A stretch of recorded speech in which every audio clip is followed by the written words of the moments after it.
y'all, and welcome back to my channel. Apologies for how long this is taking to get out. I work on my own schedule. And don't worry, yes, I am still planning to finish this series. Don't worry, it's not something that's going to be forgotten about. If you are new to this channel or to this series, hi, my name's Jackson, and in this video series, The ABCs of Transformers, I go over the vocabulary and terminology both in fanon and in canon for the Transformers franchise. Because, surprisingly, there is so much unique vocabulary that is something that is solely only from Transformers that a lot of people have a hard time even fully understanding, sometimes even Transformers canon, but especially fanon works, pieces of fan art, things like fan fiction. Again, which is why I'm making a series like this, because I would have loved to have seen videos like this back when I was just getting into the Transformers fandom, and I could not understand more than 50% of the fan fiction that is out there.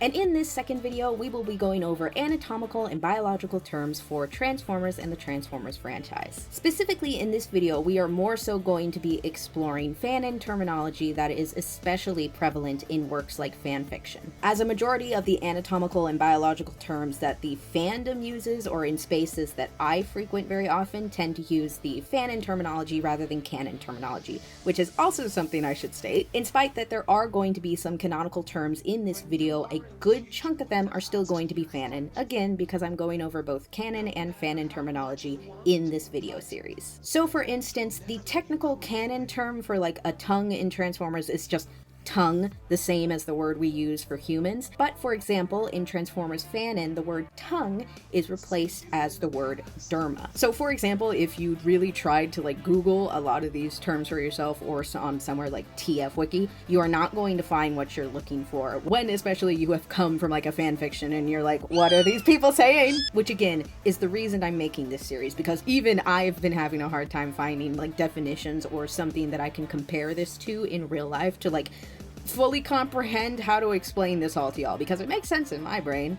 But I've also been in this fandom for 4 or 5 years now. Also, if you would like to check out the video before this, my general vocab video, which I highly recommend you do go and check out just for some absolute bare basics knowledge to understand maybe some of the stuff that's going on in this video even, and then popping back over here and watching this to get a breakdown on the anatomy and biology of Transformers, with some very helpful anatomical illustrations by yours truly, because I am something of an artiste, as they say. But before we do, how about I hop into something a little more fitting? Do you like the little pin? It's the medic pin. It's the medic pin. I love it so much. I got that as a Secret Santa gift a few years back.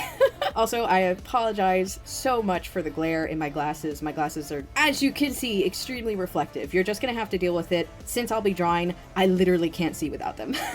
So bear with me. Now let's hop right into it. Hi, Future Jax here. I forgot to say this, so this is going in here now. This video will also contain topics that have some mature and darker subject matter. If that is something that makes you uncomfortable or you feel like you're not up to that, definitely click off this video now. Here's your content warning. So as you can see, we have our lovely anatomical diagram, Bob. I was originally going to call him Steve, but then I remembered that there actually is a Transformer canonically called Steve. It's very silly. I love Transformers lore so much. Honestly, there's probably one called Bob too. I just don't know them. Now, I know that in the general video, I did go over a few terms for anatomy and biology and that, but we will go over those terms again just to refresh y'all's memory. Also because I can't remember what I went over and I'm not going to go check. So something really big and easy to get right out of the way is that the entire body of a Transformer will be called a frame. This is basically the replacement word that you would use in place of body, or when you're referring to a Transformer's body. Instead, you would use the word frame, a Transformer's frame. Also, interesting and helpful thing, if you happen to know a lot of technological or mechanical terminology, you will already know over 50% of the vocabulary that I will be going over in this video, because a lot of car parts or airplane parts or pieces of a computer and that specific terminology that we use for those machines are what we use for Transformers and to describe different anatomical pieces of a Transformer. So if you happen to be gifted in those particular areas of the world, you're gonna understand this no problem. It's not gonna be an issue for you. However, if you're someone like me who doesn't even know car types, that's gonna be a struggle, but it's okay. I got a processor in here somewhere, you know? We'll also be going over that term as well. So I think the easiest way to do this is we'll go from top to bottom.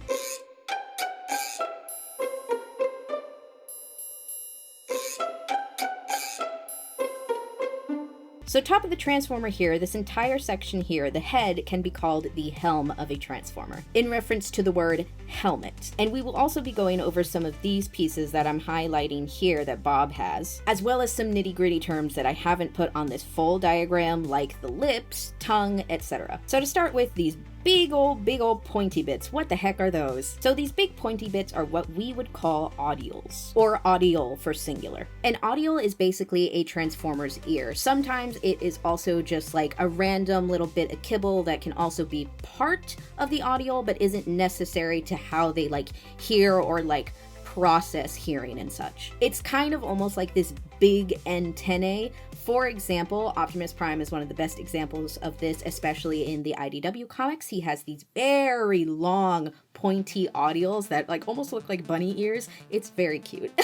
The protruding bit of an audiole like Optimus has can also be referred to as a finial, due to its very fin-like nature. Another term that you might have heard in what I said before is kibble. Now, kibble, for example, if I just draw something onto Bob here, is just an accessory piece of a transformer. It doesn't actually like perform any like functional duty. It is simply something that is there for aesthetic. I think some of the best examples of this in Transformers is, for example, like Bumblebee's horns in G1. A lot of like chevrons, which we will also go over, are just simply kibble. And some Transformers don't have any kibble. Some have like way too much kibble. It really all just depends on the Transformer. So next up, as I mentioned, we have the chevron, which is this little triangular piece here. A chevron, like I said, is usually just an aesthetic piece of kibble, most well known as that triangular shape. We see these on bots like Prowl and Blue Streak. Next up is this little bit here. This is what we call a visor. A visor is usually just like a glass pane over the optics of a transformer. These are most notably seen on mechs like Soundwave and Jazz. Usually these are simply just like, again, aesthetic bits of kibble. However, some transformers, literally the visors are their eyes and or optics and don't have any like actual like what we would consider human looking eyes underneath their visors, or we simply never see their optics. For example, the character Chrome Dome is constantly seen with a visor. He doesn't seem to be able to take it off. So some mechs have like a retractable visor. I think maybe Soundwave does in like some continuities or fan works. And visors can come in like a plethora of different colors. You can get them in yellow, you can get them in blue, you can get them in red, you can get them probably in green, anything. Because Transformers just love to be colorful, and that's something I've always loved about Transformers.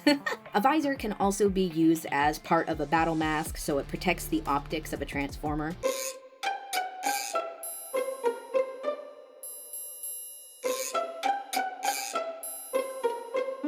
Next up, we have the optics. The optics of a transformer are basically their eyes, usually coming in this pentagonal shape, as you can see, this slanted little pentagon. An optic can also sometimes be referred to as an optic lens, which usually more so refers to the pane of glass that is over the actual optic itself, which is behind the glass pane of the optic lens. We see these in some panels in the IDW comics where behind the optic lens, you can see the actual circuitry inside of a Transformer's optic. And very similarly to the visor, they can come in a million different colors. Purple, red, blue, yellow, orange, a bunch to choose from. Next up, which you can't see on Bob here, but we've got the nose. The nose usually doesn't have a name itself. It is usually just like referred to in fan fiction as the olfactory senses. Olfactory surprisingly stems from human biology, which isn't something that's often done with Transformers like fanon terms. But it sure does sound cool as hell, I will say that.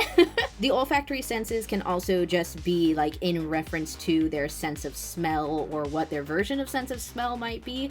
Personally, I don't really see Transformers as necessarily having a sense of smell. Like, they are techno-organic organisms, but like, I don't know. Something in my brain is like, I don't think they'd be able to smell. They are kind of almost made of metal. It's not quite metal, but it is really interesting to learn about. Next up, we have the mouth of a transformer. This is what we would call an intake. Intake can also be used as a verb within Transformers fanfiction to refer to the act of like ingesting something or eating. So for example, a transformer, instead of eating energon, could possibly intake energon instead. That's just how you'd make it sound a little more technological. Also, I forgot to say is that you are not beholden to like use any of these terms in Transformers fanfiction. This is just like a lot of the terminology that I tend to see. But no one is beholden to like call like a nose an olfactory sense. You literally do not have to, because it is so much work. And again, like I said in like my last video on this subject, it's like knowing a second language. And since we are talking about the intake, we'll get to a few parts that are part of the intake and the mouth area. For example, the teeth for Transformers are usually referred to as dente. While I can't say for sure, as I don't know the origins around a lot of these words, and I'm mainly just doing a lot of guesswork since there's not really like many archives on like where these terms came from. It's a lot of just like putting like two and two together, common sense kind of deal. Dente, I would assume, comes from the word like dental, and then you just add an E on the end instead of an L to make it sound sci-fi. That's what a lot of the Transformers terminology is. Just add another letter, add another few letters, take away a letter, and it suddenly sounds really technological and sci-fi and cool. You can also see the tongue on this very crappily drawn anatomical drawing, which is what we would refer to as a glossa. Again, I would assume it comes from the word glossary, as in like vocabulary terminology, something you would look up like words in and stuff, because the tongue is associated with how we like speak and talk, etc. And the last piece of this particular part that I want to go over, which I'll quickly just add in here, give them some blushious blips. The lips of a transformer are what we would call derma. However, derma can also be used as a word for like the skin of a transformer. However, like, you know, transformers don't necessarily have skin. What we would refer to as skin for transformers is more so like armor and armor plating, but some people use the word derma anyways, because like dermatology, it probably comes from the word like dermatology, which is to do with like the skin and the epidermis and everything. But I have also read in fan fictions the word derma, instead of being used as the word just to refer to the skin, to refer to like the lips of a transformer is most commonly, which is something that is also like frequently done in Transformers fanon. There are certain words that can be used to mean like multiple things, and you just have to put it up to like context clues, really. There's also a word that some people use to refer to the whole face, which would be called a faceplate. Faceplate can also just be used to like refer to like one specific part of the face, like the cheek or the brow ridge. Again, it usually really heavily depends on context within a fan fiction or fan work. Next up, we have one of our first conceptual terms, a HUD, or a heads-up display. This particular piece of anatomy / technology isn't necessarily a physical thing on a transformer. It can sometimes just be a concept and like an innate feeling that a transformer has, but a head-up display for transformers comes from the aerial term head-up display, which is basically holds everything like the navigation system in an airplane, the compass, etc., the map. And a head-up display for a transformer can be very similar to that. It can display things like a map, where they're at, their energon reserves, and their energy levels. It can sometimes display a chronometer, which we will get onto next. It's basically just one big hub of all of the pertinent information that is so important for a transformer to have, especially if they are in the middle of a fight, like the Autobots and Decepticons so very often are. This can sometimes be displayed on the inside of their visors, like I said. It is sometimes a little bit more of a physical thing, so for example, here you might have the chronometer, here it might be their energon reserves and levels, over here might be a map and a compass. It really depends on the piece of like canon and fanon media you're consuming to like describe what a head-up display is in that universe. It really depends from canon to fanon to different fan fictions.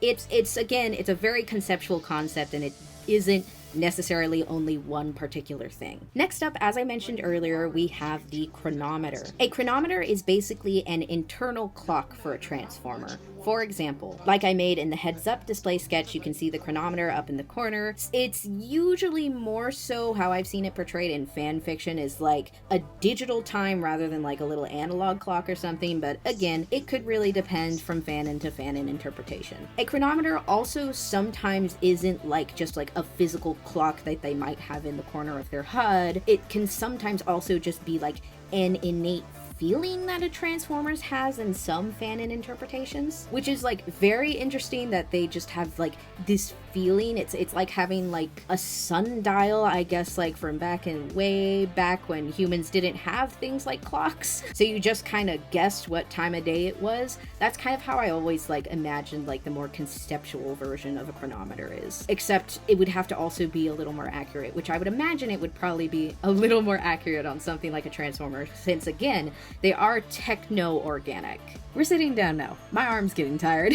So next up on some of our more conceptual terms, we have comm lines or communication lines. These, very similar to the HUD and chronometer, can be something more physical, for example, like a text chat or like a chat room. I have read many fan fictions where it's quite literally like an internal chat room that a lot of Transformers have. I've even seen some that use like the Homestuck style like text for like chat rooms and stuff. But a comm line is basically what it says in the name. It is a form of communication that Transformers can use over short form distances. It works very similarly to like a walkie-talkie, where you still have to be in a like nearer vicinity. You can't be like something like 5 cities away and like get the comms activating, but sometimes again it is up to interpretation. For example, in something like Transformers Earthspark, they have like quite literal like text group chats where they can like send each other messages and even like emotes and stuff. And then some are like the ones in TFP that are more like a vocal, like you can actually audibly like hear it and everything. It's an audio form instead. Again, it just depends on interpretation. Sometimes communication lines can come into like bad signal and bad connection, so you can't like communicate from one bot to another because they have poor signal. It's very silly, but it's very interesting. Next up, since we were going over like the head area, I'm going to talk about the processor, like I mentioned earlier in the vid. So the processor, very similar to like a computer's processor, is the brain of a Transformer. Again, depending on continuity, it might have like a few different forms. Usually it's kind of just portrayed as kind of this like round ball thing with maybe like some wires coming out of it or something. Like in the IDW comics, there are some particular shots from the comics that I probably can't share here because they're very grotesque, but it's basically like this little mechanical ball. And you know, that encases all of their thought processes, their memories, their emotions, etc. However, it is not the same as the spark. Very similar to how, you know, we as humans have the concept of the soul, and we also have the organ, the brain. They're two different things. Of course, you know, depending on philosophical views and everything, the brain and the soul could be possibly the same thing, whatever. We're not getting into that. We're getting into like the basic definitions. The brain and soul are two different things. And it's the same with the spark and the processor for Transformers. They are two different things, except like a spark isn't just like a metaphorical, like, oh, it's something that might exist, we don't know. It's actually like legitimately a real thing for Transformers. They actually legitimately have souls. The processor, very similar to our own human brains, can also be subject to certain like disorders and diseases of the mind. For example, in Transformers, there is a canonical disease called memory creep. And I say disease, it's not really necessarily a disease. It's more so something that just happens to Transformers over time. And it's basically kind of like almost a form of amnesia. However, I dare say it's not even that. It's a very similar concept to how like us as humans, we just forget things over time, whether we mean to or not. We just forget or misremember things and how things actually went down versus our memory of how something went down are two different things now. That is basically the concept of memory creep, where Transformers, because they are very often erased, I believe this is more so something that comes from the IDW comics, but in something like the IDW comics, Transformers can live for millions upon millions of years, which is an insanely long time. And due to that, they are more susceptible to this thing called memory creep, which, like I said, is just you forgetting things or misremembering things over time. So everyone like starts to have these like warped perceptions and memories of what the actual memory is. This is like most well displayed, I think, in a few of the MTMTE issues where they are going over this like heist that Optimus and a few of like the people who were involved in that were going into, and everyone kind of remembers different like bits and pieces of that particular scene and thing that went on, but no one has like a complete memory of it. So it's basically just all of them like putting bits and pieces together to make a coherent narrative and coherent story. Because again, this happened like millions of years ago, and they're all having like trouble remembering certain bits and pieces, so they all rely on one another to hopefully put 2 and 2 together, which is another thing that I just love about Transformers. I love that there are like canonical like mental illnesses and things that Transformers can deal with. A majority of them coming from the IDW comics. The IDW comics are so good, by the way. Please go read them. Like, this is one of the reasons that I keep like saying people need to read the IDW comics, because there's so many bits and pieces like that have like originated from IDW specifically that have just made Transformers that much more interesting, not only to myself but to like so many others who got into Transformers because of More Than Meets the Eye especially. But yeah, that's my ramble there. Along that same line, since we're kind of still talking about stuff that deals with like the processor and the brain, is another big thing, again also originating for the IDW comics, but you also tend to see a lot of this if you read a lot of IDW fan fiction or if you see a lot of fan art, is this thing called Mnemosurgery. Now Mnemosurgery, the process of it is taking a Transformers processor slash brain and inserting these like really interesting, I don't know if that's the word I want to use, these really long and pointy looking freaking needles into a Transformers processor. This process is usually performed by surgeons called mnemosurgeons, hence the name Mnemosurgery, and it's basically a process that can allow you, through using the needles, which are usually found on like the hands of a Transformer, you insert those into the processor of a Transformer and you can either see their past, see their memories and things that have happened in their life, what they remember of it anyways, but it also allows you to change those memories and to adapt them into something that you see fit. And this process is as barbaric and scary as it sounds. It is something in the IDW comics that is used to fuck with people. Some of the most notable mnemosurgeons within the IDW comics are Chrome Dome and Trepan. Trepan, of whom actually almost performed mnemosurgery on Megatron at one point in time in an attempt to make him less of this revolutionary persona. Mnemosurgery was often used against revolutionaries like Megatron within the comics to quell them and make them more subdued so that they wouldn't rock the boat. As most revolutionaries in the IDW comics are talking about the autonomy and freedom for their people and the freedom to be able to change like who you are, what you can be, what your alt mode dictates you can be. Oh, alt mode, by the way. An alt mode is the alternative mode for a Transformer. So for example, Bob here, as you can see, can probably transform into a plane of some kind, which I'm pretty sure I said in my general video that you can have more than one alt mode. There are some Transformers who are like triple changers. I think there's even some who are like quadruple changers, which is like, that's a lot. But an alt mode is basically just the different forms that a Transformer can change into other than their root bot mode. Hence the name alt or alternative mode. Next up, we have the voice box, sometimes referred to as the Vox box. The voice box is usually not a piece of like physical anatomy that we usually see. Again, it's just something that you suppose that Transformers have because of their ability to speak. It's basically the equivalent of what our own voice box is for humans. It allows Transformers to speak and vocalize, and it can sound, as diverse as our human vocal ranges sound, from the very deep to very high to very scratchy to very clear. The voice box is even prone to getting what the equivalent of like a sore throat is for us humans, where the voice box can experience static, as well as we know so well, can also be removed, hence in Bumblebee's case in many different pieces of Transformers media. Another thing I forgot to go over, since we were talking about like all of the facial pieces and everything, is another thing called Empurata. There are some Transformers who just genuinely do not have a face. They do not have a face. Their face is basically just a singular optic. For example, most notably Shockwave and Whirl. Now, while not all Transformers who have just the singular optic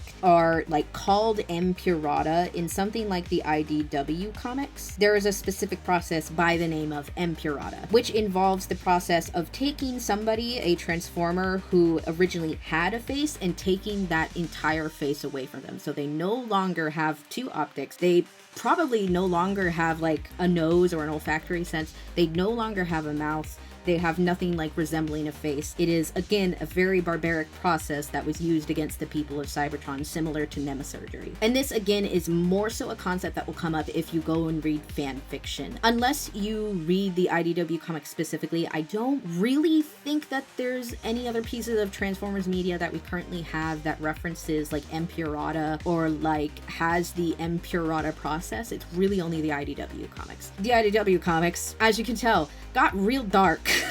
But that's also just one of the like really cool things about the IDW comics. Again, I really love when media isn't scared to like go into some darker topics for the sake of like making a point and like reflecting things in like the real world. It's one of the reasons that I love Transformers and its themes of like classism and activism and all that, which is something I'm also not afraid to talk about on this channel. So if that makes you uncomfortable, you better buckle in, buddy.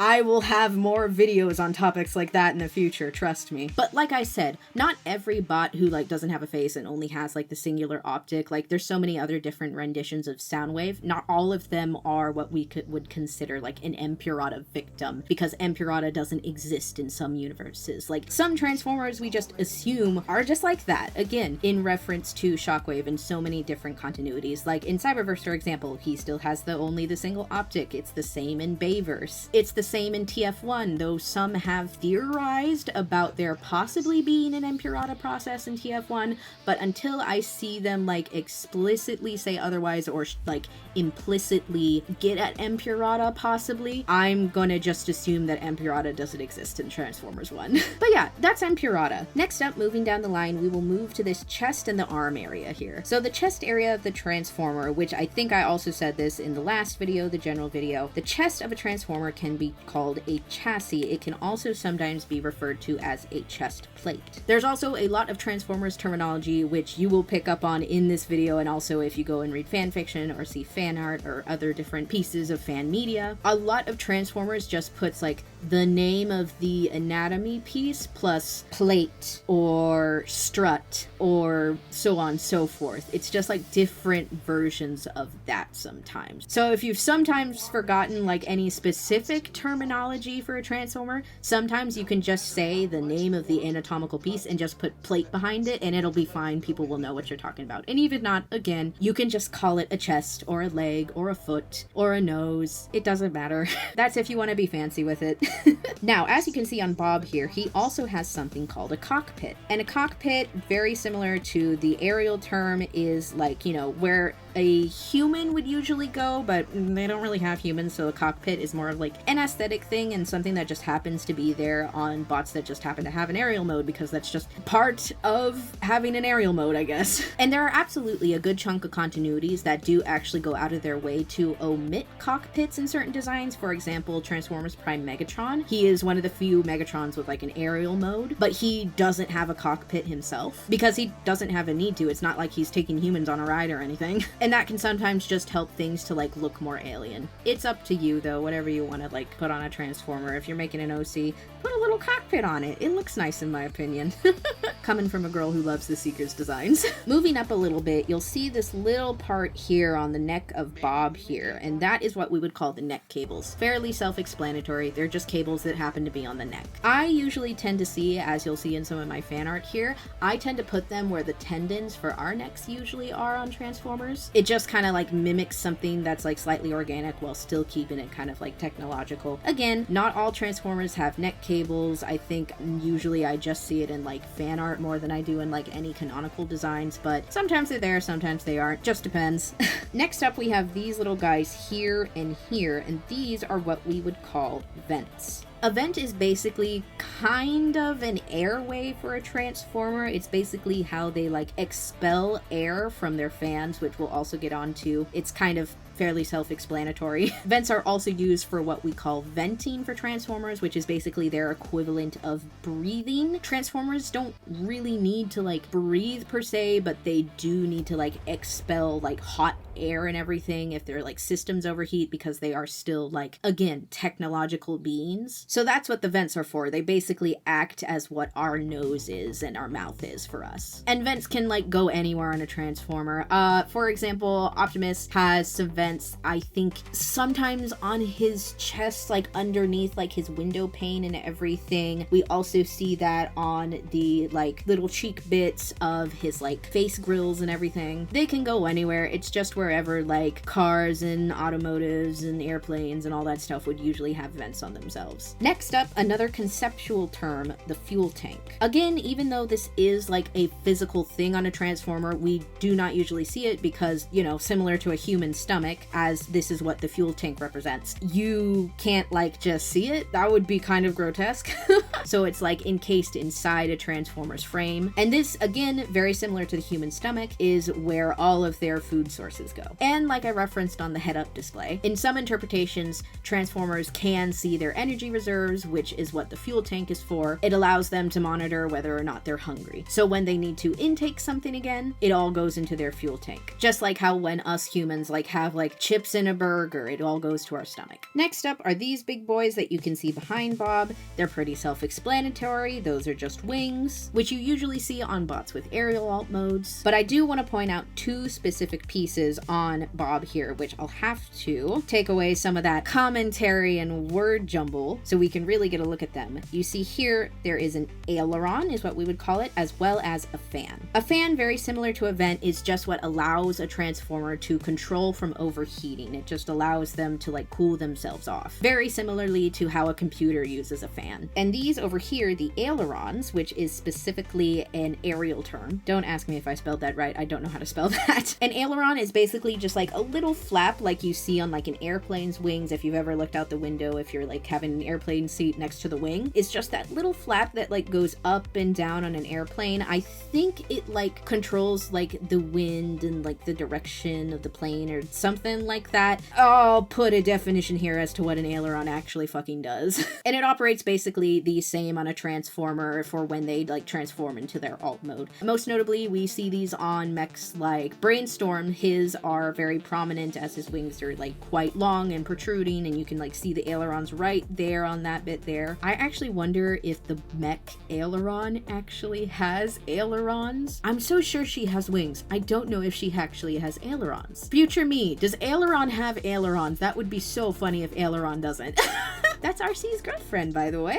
Fans, very similarly to vents, can just go anywhere on the body. They can really just be placed wherever is convenient or wherever looks aesthetic. It's up to you. Next up, we'll go down the arm here a bit. Now, there are some transformers, like I was saying, who have protruding bits of like their arms that come out like this. And this is what we would specifically refer to as a pauldron, in reference to like, I think, medieval like sets of armor and everything. Like the bits on their shoulders are usually called pauldrons. So I assume that's where that word comes from. Again, though, you don't have to use that word. That's a word I only see every so often. Not a super common one, unlike some terms like glossa, optic, helm. Those are some of your more common terms. Pauldron is like, it's very hit or miss. Now, surprisingly, there isn't like a term for like the full arm of a transformer, or at least not that I remember, and not I think that I've seen. So we'll move on to this bit down here, the hand, which is what we would call a servo. And the individual fingers on a servo would be what we call digits, and the absolute tips of a digit are what we would call digitips. Now, also, if you can make out on Bob here, you've got these little guys right here, and those are meant to be biolights. Biolights are basically kind of self-explanatory. They're a kind of like biological light on a transformer that are basically very similarly to kibble, just kind of there for aesthetic. We most notably see these on like a lot of the Cyberverse designs, like especially on those like kind of thigh garter looking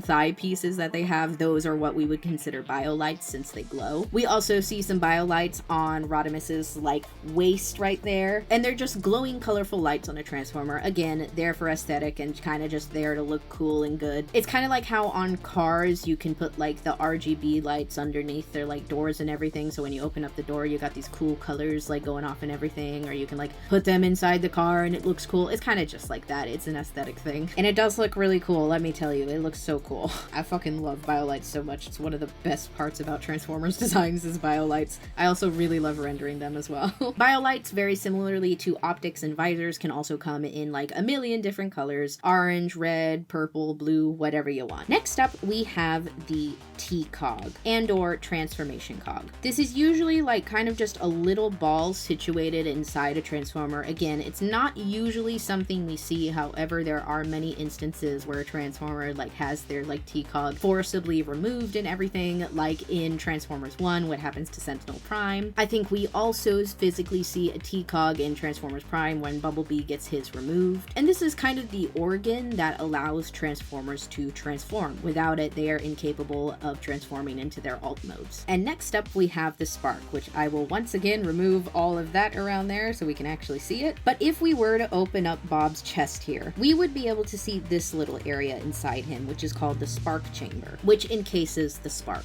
the very soul, being, and essence of a transformer. Without the spark, the transformer does not exist. Which I don't think I explained that very well in my general vocab list, so I apologize for that. I'm making up for it here. Again, it is extremely similar to what we as humans would refer to as a soul, but it is also essentially the heart as well of a transformer. It is what allows the body to operate. Like, for example, if a transformer probably really had to and it was an absolutely really super dire situation and somehow their processor got fucked up or was removed, they could possibly, very, very minutely, still survive because their spark is still intact.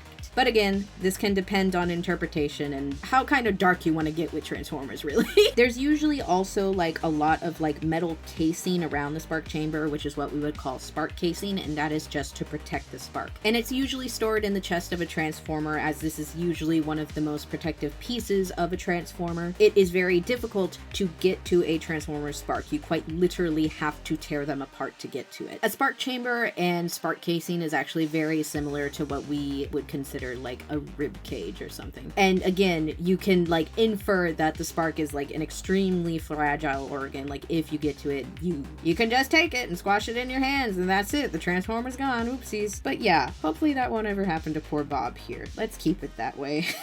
But yeah, Bob, I hope you never have to experience the horrors of having your spark ripped out. Oh, actually, next up, one thing I forgot to mention is innermost energon. And innermost energon is the liquid that is around the spark chamber. Every Transformer has some innermost energon, and the reason I bring up innermost energon is because it's a term that is very often used in fan fiction, especially in ship fics, because innermost energon is an extremely symbolic gift, mainly coming from the IDW comics. In Transformers headcanon, innermost energon is an extremely like intimate gift, as it is usually only given to people who mechs consider intimately close to them, or as someone who is like extremely important in their life. It's not necessarily a romantic gesture. It can also just be platonic or queer platonic, but it's basically like this big grand gesture in saying that you mean so much to me in my life. Next up, we have plugs and ports. Now, some of y'all in the Transformers fandom will have a dirty mind about this, I know. However, these are, again, just simply anatomical pieces of a Transformer, not inherently sexual. For those who don't know, a plug and a port is usually used in plug-and-play Transformers smut fics, hence why I make the clarification that it's not inherently a sexual thing. As Transformers in, like, the canon universe all the way back to G1 do actually have, like, plugs and ports and can be seen using those in the shows, and those are simply for, like, you know, usually I think you see, like, Soundwave doing it when he's like plugging himself into a computer to get like secret codes, military codes, information and stuff for the Decepticons, that kind of thing. But as I said, we'll go into like the NSFW terms and definitions at a later date. But a plug and a port is fairly self-explanatory. It is a plug like a USB plug, for example, that can plug into a socket, which is what we call a port, that can be found on other devices. Depending on continuity and interpretation, plugs and ports can be like situated anywhere on a Transformer. For example, like I said with Soundwave, I think it's Soundwave anyways, who like in the G1 cartoon, we see like a plug literally come out of his digitip and literally like plug it into a port on a computer. And more so what the plugs and ports are actually supposed to be used for is just a sharing of information. Like plugs and ports are usually used within reality, you know, like plugging in my USB microphone into the USB port on my computer to make sure the mic is actually up and working. That's why you're hearing me right now.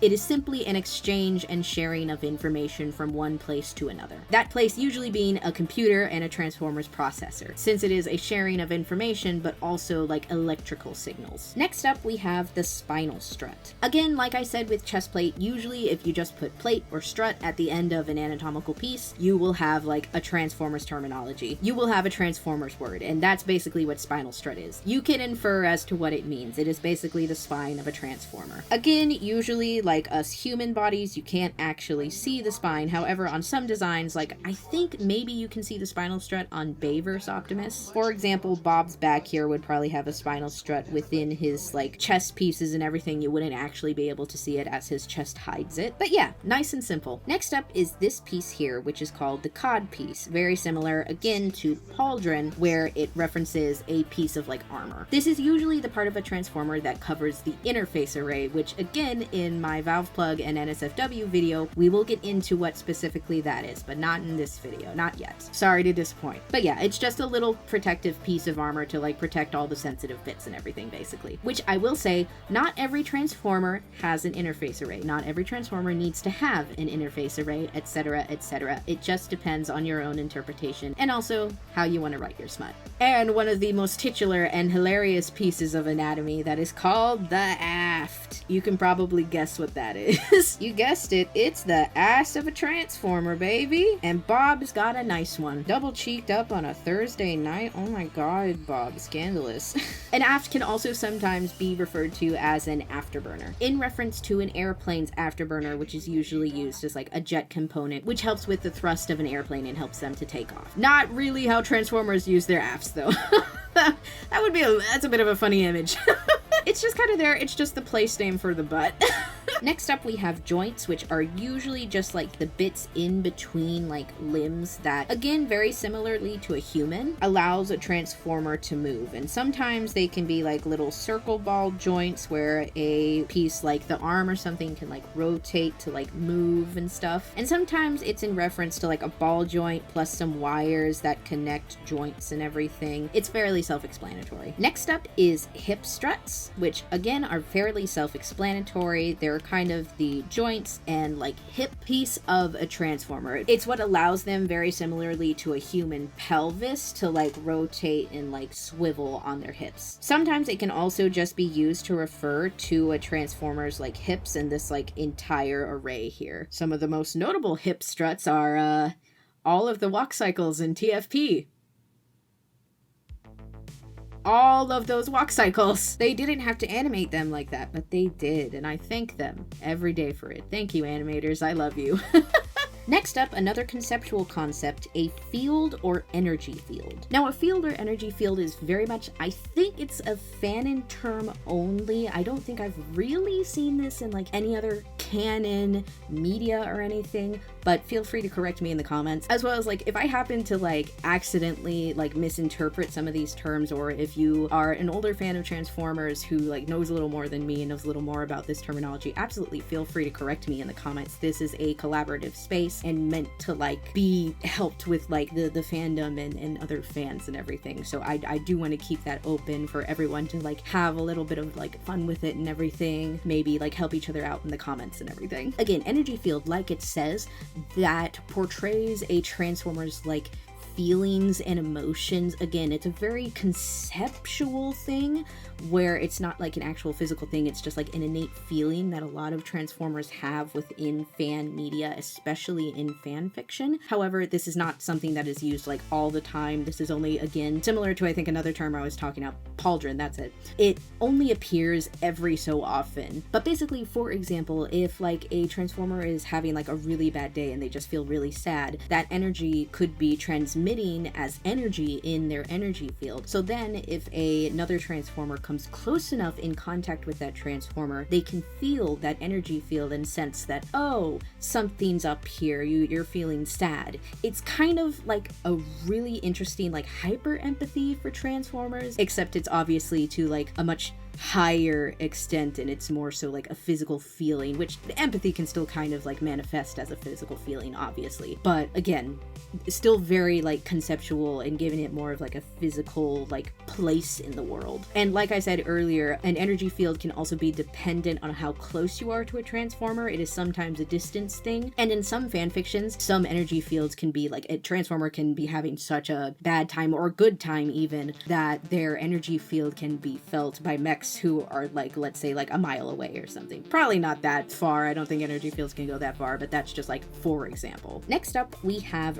recharge. Recharge is basically the Transformers version of sleep. Very similar to how we have to recharge our own electronics like our phones, Transformers also need to recharge, again, due to them being techno-organic organisms. This is usually done on what is called a recharge slab, which we can see in some pictures in the IDW continuity. For example, I think Megatron has a recharge slab when he comes into the Lost Light, and we can see that him like sitting on that sometimes. I think in the IDW continuities, it's actually canon that Transformers do have to physically like actually plug in. I'll put a picture here if I can find it, but I'm so sure there's an actual like instance of like Megatron being actually like plugged into a recharge slab, because the recharge slab, again, very similarly, because it's a plug going into a port to charge it, just like how a phone charger has to be plugged into a phone, and also into an electronic like outlet and everything. The Transformer has to plug themselves into that plug and that port in order to recharge and therefore rest and sleep. But yeah, that's another thing that I really love about Transformers, is how like transformative we make like technological aspects and just put that onto something that's like semi-organic. I really love that about Transformers. It's just so interesting to me. It's kind of like learning psychology, I guess, almost in a way, which is also like kind of one of my little like interests and like hobbies that I've had for like years. I love learning about psychology, and Transformers and anatomy and biology. Learning about all that is kind of like the same joy that I get from it. It's like so interesting to me. Along the same line, a Transformer can also experience what is called stasis and or stasis lock. Stasis is specifically when a Transformer goes into a coma. This is usually an emergency mode only, so it is usually only used when Transformers are either, you know, low on energy or food sources, so their energy reserves are very low, or they have been injured quite badly, kind of like life or death situation. It is easier to conserve your power and just fully shut down and go into stasis lock than it is to stay alive and try to get yourself out of this. So it's basically the Transformers' body's way of saying that we've had enough,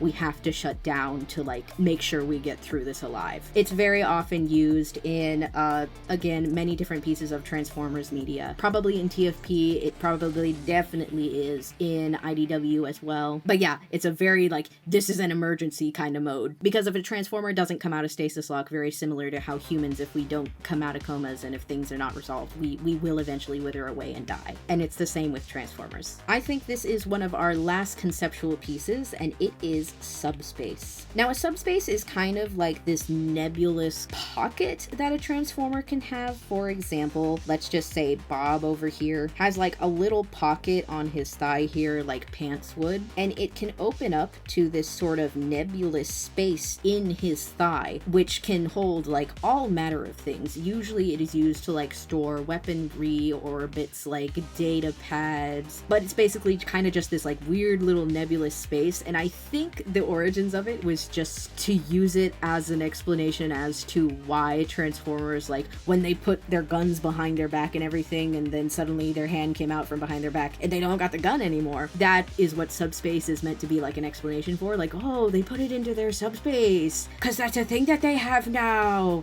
because Generation 1 was insane. It didn't explain anything. Things just happened and you just kind of rolled with it, which is like one of the beautiful things about G1. It has so much that's just like, it doesn't make sense, but that's okay because it's fun. And subspace, again, is one of those things that's just kind of like to clumsily explain why exactly their weapons disappear when they go behind their back. They put it in their subspace. And a subspace pocket can kind of just be like anywhere on a Transformer, wherever you think like a possible like pocket or space that they could open up and just put shit into. Again, it's kind of just a nebulous little concept of like, I'm gonna put shit in there and it'll fit. I think like within like actual canon, it does kind of have an actual explanation due to like some other like canon shit that went on. It's meant to, I think, also reference like unspace or something like that. But yeah, subspace is a funky little concept. So if you ever go to Transformers fan fiction and read the line, they subspaced or they put into their subspace da da da da da, just that's what subspace is referring to. It's just this like nebulous random pocket that a Transformer will have. It doesn't matter where they're putting it in, it's just somewhere on their body. Getting to the very tail end of things, we are on to coolant. Coolant is basically the Transformers version of sweat. It is what allows Transformers to stay cool alongside their fans and their vents and expel heat and keep themselves very, very similarly to like how like you build a PC and they have like those like tubes that the water goes through and everything. It's basically exactly that. It's to keep their systems cool and to keep the mechanics cool. In some interpretations, some fan interpretations anyway, there are Transformers who can perspire. Some Transformers like do actually like sweat and perspire and have like coolant running down their faces and everything as if they're like sweating. However, I don't think that's really a thing in canon, but cool nonetheless, an interesting little concept. Next up, moving on to the legs down here. Legs don't have a word, you can just call them legs. But what we're specifically going to be talking about are the feet down here, which is what we would call pedis. And unlike digits with digitips, you do not have to worry about petty tips unless you're reading some interesting Transformers fanfiction or looking at some interesting Transformers art. I don't think you really need to worry about anything being called a petty tip unless you're referring to like the very like tip of their petty. That could be a petty tip, but again, that's not really a thing that us Transformers fans use, but you could call it that if you want to. It's a free world out here. But yeah, pedis is the word for feet, and this specific part on Bob here is what we would call a heel strut. These are usually like jets and thrusters, which are used to mimic heels like on like, you know, human shoes and everything. These are most notably seen on Seekers, especially Starscream. But yeah, I think that we have covered everything.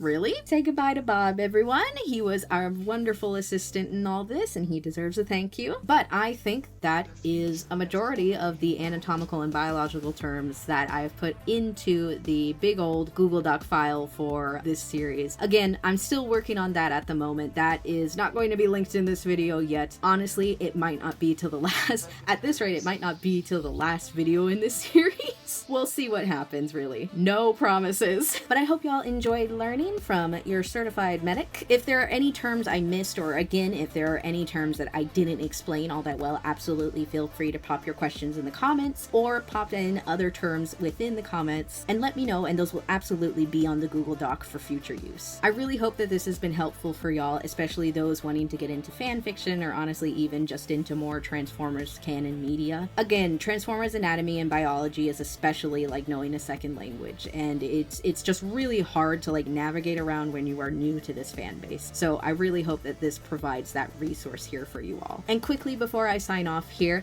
thank you all so much for 1,000 subscribers. Over 1,000 at this point. I appreciate it so much, especially during the time where I wasn't really posting anything, and I appreciate that y'all stick around during those times even so. But I think that's everything, so I hope you're having a good day, and remember, if not, I'm sending you spoons. Till all are one, and peace through tyranny.